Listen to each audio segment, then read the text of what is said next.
በስነ ምግባር የታነጹ ሀገር ተረካቢ ወጣቶችን ለማፍራት ትምህርት ቤቶች ለግብረ ገብ ትምህርት ልዩ ትኩረት ሰጥተው ሊሰሩ እንደሚገባ የአማራ ክልል ስነ ምግባርና ጸረ ሙስና ኮሚሽን አስታወቀ። በባህር ዳር ከተማ የጣና ሐይቅ አጠቃላይ ሁለተኛ ደረጃ ትምህርት ቤት በስነ ምግባርና ግብረ ገብ ትምህርት የሰለጠኑ ተማሪዎችን አስመርቀዋል። አክሊሉ ምንተስኖት ዝርዝር አለው። የአማራ ክልል ስነ ምግባርና ጸረ ሙስና ኮሚሽን በስነ ምግባርና ግብረ ገብ ግንባታ ዙሪያ ያሰለጠናቸውን የጣና ሐይቅ አጠቃላይ ሁለተኛ ደረጃ ትምህርት ቤት ተማሪዎች አስመርቋል። በስነ ምግባር የታነጸ ሀገር ተረካቢ ትውልድ ለመገንባት ታላሚ ባደረገው ስልጠና የተሳተፉ ተማሪዎች በቆይታቸው በርካታ ቁም ነገሮችን መገቤታቸውን ይናገራሉ። ምግባራችን እንዴት መስተካከል እንዳለበት አሁን ካለው ከሀገራዊ ሁኔታ ከቤተሰብ ጋር ከማህበረሰብ ጋር ከተለያዩ በቃ ከአሉት ከአስተዳደሮች ጋር ያለውን ነገር እንዴት ማድረግ እንችላለን እንዴት ነው ወደፊት ለሀገራችን ጠቃሚ ዜጎችና አስተዋይ ልጆች መሆን እንደምንችል ባጭሩ ይሄን ነገር ተረድተናል። መቁረጥ ብቻ አልችልም አይነት ስሜት ነበረኝ።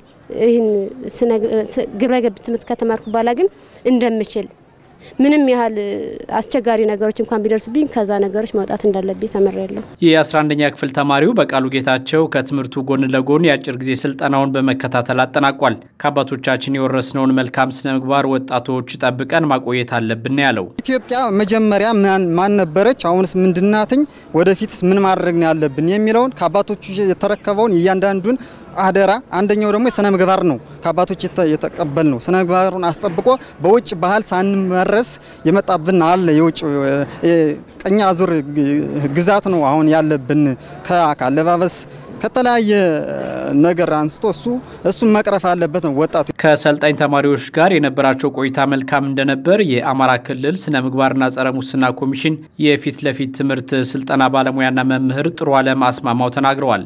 በግብረ ገብ ጽንሰ ሐሳብ ዙሪያ በግብረ ገብ እሴቶችና መርሆች አኳያ ከሀገራችን ተጨባጭ ሁኔታ ከኢትዮጵያ ግራውንድ በፊት ይሰጥ ነበረው የግብረ ገብ ትምህርት ከዛ ተነስተን ነው ስልጣናውን ስንሰጥ የቆየነው። ትወይ የሆነ ትሬኒንግ ነበረ ያንን ሰጠናቸዋል። በጣም ውጤታማ ነበሩ። ደስ ይሉ ነበር ልጆቹ። አጠቃላይ ትውልዱን በስነ ምግባር የሚቀርጹ ስልጣናዎች በሁሉም አካባቢዎች ተደራሽ ሊሆኑ ይገባል ያሉት ደግሞ የኮሚሽኑ የስነ ምግባርና ግብረ ገብ ከፍተኛ ባለሙያና መምህር አቶ ዘላለም ንጉሴ ናቸው። የግንዛቤ ማስጨበጫ ስራው በሁሉም ዞኖች እየተሰራ ነው እንሰራለን። ነገር ግን የሃይን ስልጠና ግን ባህር ዳር ላይ ብቻ ነው ያለው።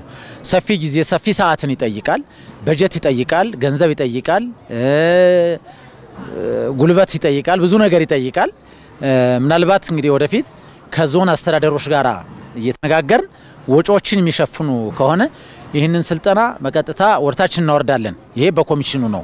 በትምህርት ቤቱ ስልጠናውን ለሁለተኛ ጊዜ መስጠታቸውን የተናገሩት አቶ ዘላለም ቀደም ሲል ስልጠናውን የወሰዱ ተማሪዎች ኢትዮጵያዊ የስነ ምግባርና የግብረ ገብ ማህበር አቋቁመው ወደ ስራ መግባታቸውን ተናግረዋል።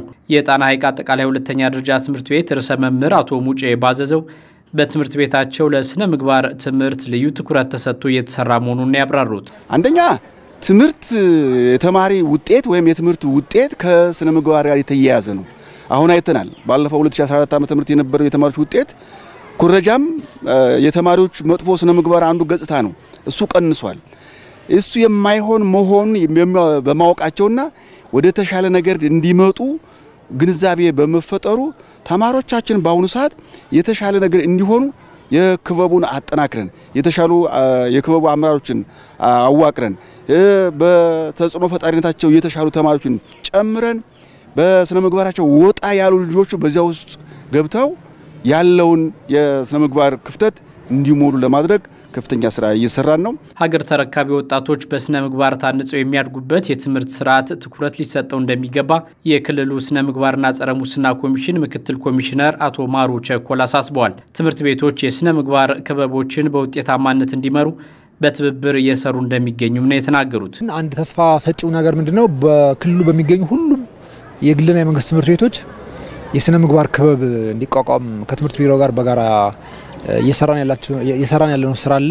ከሱ አንፃር የተለየ ትኩረት ተሰጥቶት ስራውን በተቻለ አቅም እየተገመገመ እየተመራ ይገኛል። ስነ ምግባሩ ያልተስተካከለ ተማሪና ትምህርት ቤት የትም ሊደርስ ስለማይችል በሚል ስምምነት አሁን ስራውንም በጋራ እየገመገምን እነሱም ትኩረት ሰጥተው እየሰሩ ነው።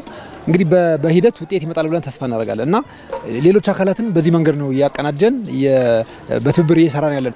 በመርሃ ግብሩ ፍጻሜ ስልጠናውን ላጠናቀቁ 25 ሴትና 5 ወንድ ሰልጣኝ ተማሪዎች የሰርቲፊኬትና የእውቅና ሽልማት ተሰጥቷል።